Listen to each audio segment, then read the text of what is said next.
belong to Her Majesty. Therefore, I offer this Lingbo embroidered brocade to the Empress. If Her Majesty orders the imperial tailors to fashion this into a gown, it will surely bring the Emperor endless joy."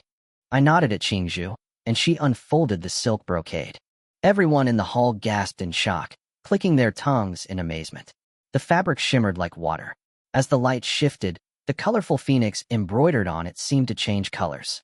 With every step, the fabric would sparkle brilliantly under the sun. A flash of genuine delight crossed the Empress's eyes. She nodded at Chuiyu. Chuiyu took out a silver needle, tested the fabric for poison, and then had the senior palace maids inspect it.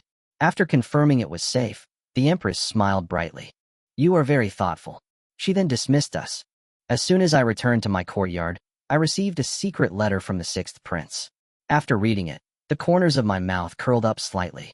I tossed the letter into the bronze basin, watching it instantly turn to ash. The Empress was originally not favored. When the Emperor was still the crown prince, an assassin attacked him during a banquet. The crown princess, who is now the Empress, threw herself in front of him to block the blade. She survived, but her body was severely damaged, making it highly unlikely for her to ever conceive. Worse, her face was slashed by the sword, leaving a scar the length of a pinky finger. The crown prince sought out every miraculous medicine in the world, but it was useless. The scar faded slightly, but it was still terrifyingly obvious. Because she had saved his life, he made her his empress when he ascended the throne. Unfortunately, because she remained childless and her face was marred, the emperor's gratitude slowly eroded, replaced by the warm and beautiful young women filling his harem. In theory, the emperor was supposed to visit the empress's chambers on the 1st and 15th of every month. But then, a foreign kingdom gifted a breathtakingly beautiful woman with a slender waist and full hips.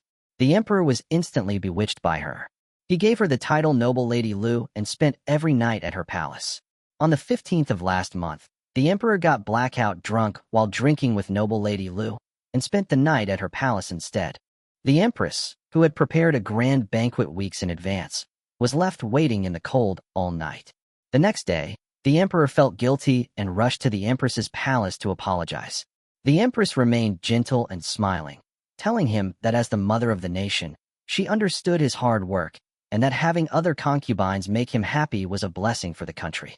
The emperor was overjoyed and rewarded her with countless treasures.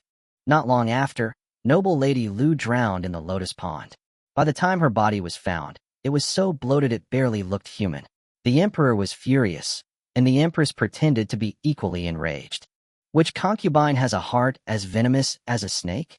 the empress cried, tugging at the emperor's sleeve. Seeing Noble Lady Lu favored, they dared to murder an imperial concubine. "As empress, I beg your majesty to investigate this matter thoroughly." Soon, they found a button torn from Noble Lady Lu's dress inside the chambers of another highly favored woman,